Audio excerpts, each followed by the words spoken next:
Pierre Chérec, si on élargit le cadre, Amundi développe des plans d'actionnariat salarié dans de nombreux pays européens. Pouvez-vous nous décrire les best practices des entreprises qui permettent de maintenir un développement de ce dispositif ? Plaisir. Bonjour à toutes et tous. Effectivement, pour essayer de prolonger la note d'optimisme de Paul-Henri, on va parler d'international et de notre modeste témoignage en matière internationale. Alors, quelques mots liminaires peut-être, juste pour préciser avant tout. Amundi en actionnariat salarié, qui représente environ 55% du marché français en termes d'encours gérés, et à peu près 10% des encours à l'échelle plus européenne, selon ce que Marc, mon voisin de droite, m'a indiqué tout à l'heure, c'est-à-dire à peu près 250 milliards sans développer, il le fera sans aucun doute.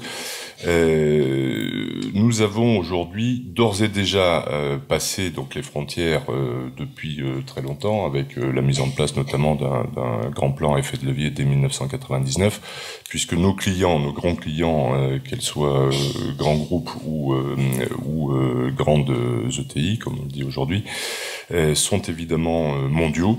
Et donc, nous avons plus d'un quart de notre chiffre d'affaires qui est réalisé avec des non-résidents français, salariés de groupes français en amont et qui ont fait des opérations donc dans le monde entier à ce titre-là. Et fort de ce constat, et grâce aux plus de 400 opérations réalisées au fil du temps, nous avons acquis une sincère conviction qu'il y avait, au fond, grâce à vous, enfin tous les clients ici présents, nous avions su développer une vraie valeur exportable.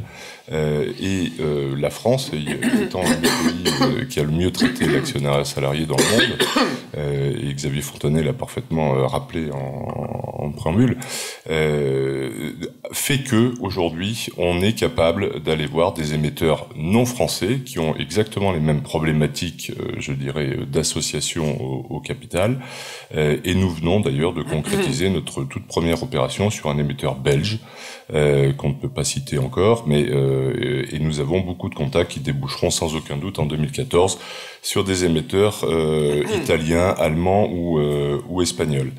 Alors, quelques idées ou constatations à ce stade suite à nos multiples démarches en essayant de pousser les frontières. Je dirais il y a une grande constante universelle, c'est-à-dire que, comme ça a été redit, on a un facteur de cohésion et de communication sur évidemment les objectifs et les valeurs du groupe, dans un contexte notamment bien sûr d'expansion à l'international. On a un facteur de stabilité du capital, un actionnaire extrêmement fidèle.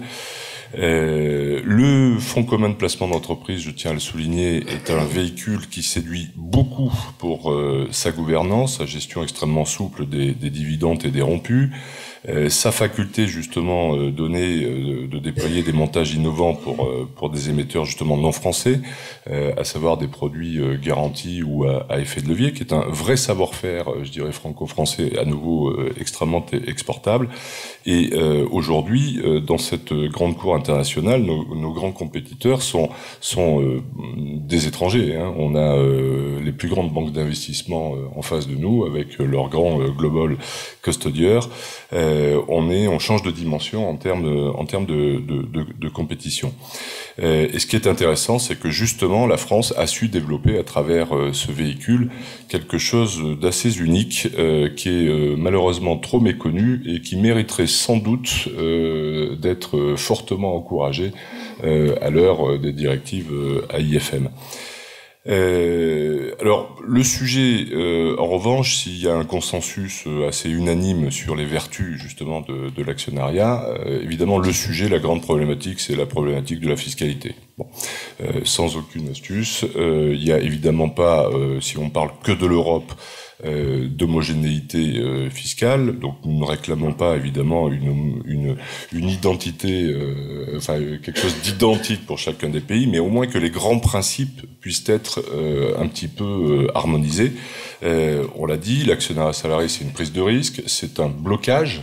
Et donc, pourquoi diantre faut-il à chaque fois réexpliquer la même histoire, aller négocier un à un les rulings fiscaux, un à un la transparence d'un véhicule qui ne détient que des actions de l'entreprise. Pourquoi est-ce qu'on n'est pas capable très simplement de dire, pour reprendre l'idée de la fidélité, je suis bloqué pendant X années, plus je suis bloqué, plus évidemment je mérite des avantages. C'est vrai pour l'actionnariat, c'est vrai pour la retraite, c'est vrai pour tout à notre sens, et qu'on puisse arriver à quelque chose, au moins à l'échelle européenne, qui soit un peu, je dirais, entre guillemets, homogénéisé. Ça, c'est un vrai sujet. En France, quand on part d'un émetteur français, bien évidemment, on se met dans la réglementation de l'épargne salariale très favorable, encore une fois, qui est un blocage de 5 ans. Mais si vous partez sur un émetteur belge, typiquement, vous êtes évidemment dans la culture de l'émetteur local, et la culture et la réglementation et la fiscalité, d'ailleurs, c'est pas 5 ans, c'est 2 ans sous contrôle de marque, en termes d'usance. Bon. Donc tout ça varie, il faut savoir s'adapter. La bonne nouvelle, c'est qu'on est capable justement d'avoir une très grande flexibilité dans nos solutions. On est capable de travailler sous forme d'augmentation de capital, de cession d'actions autodétenues ou d'achat sur le marché. Et là, bizarrement, nos compétiteurs mondiaux n'ont pas cette flexibilité aussi large. Donc, encore une fois, c'est très encourageant pour la place de Paris à notre sens. On sait travailler sur des périmètres, bien sûr, réduits ou larges en termes géographiques, adapter les durées de blocage, je l'ai dit. Ce qui est intéressant de noter, c'est qu'effectivement, les plans internationaux sont généralement, entre guillemets, plus basiques.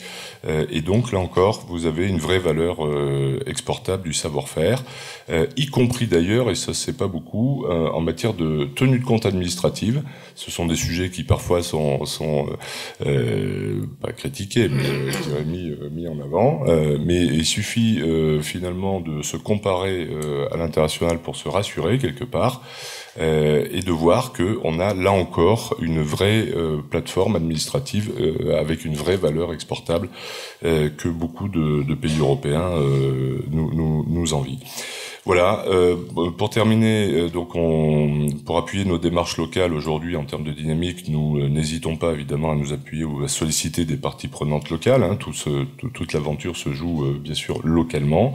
En Allemagne, par exemple, nous sommes un partenaire très très actif de l'AGP, qui est l'association donc des actionnaires salariés, avec qui nous menons des roadshows fréquents, dans toute l'Allemagne. On fait ça 2 fois par an pour l'instant, et on va essayer d'accélérer. En Belgique, je l'ai évoqué, on est intervenu lors de la réunion annuelle de l'association des trésoreries belges pour présenter les solutions, et on a répondu justement à une interview dédiée à l'actionnariat salarié. Donc on est très content, avec l'appui d'ailleurs d'informations données par Marc Mathieu, que nous remercions une nouvelle fois. Donc pour conclure, nous avons sincèrement avec toute l'humilité qui convient, une vraie longueur d'avance en termes de savoir-faire en ingénierie sociale et en ingénierie financière. C'est quelque chose sur lequel nous devons pouvoir capitaliser, mais encore une fois, ne pas crier victoire trop vite, parce que le succès de la conquête internationale passera avant tout par notre capacité à nous adapter justement aux contraintes et aux spécificités locales des pays, et qui sont très guidées par la fiscalité qui est tout sauf homogène. Merci infiniment de votre attention.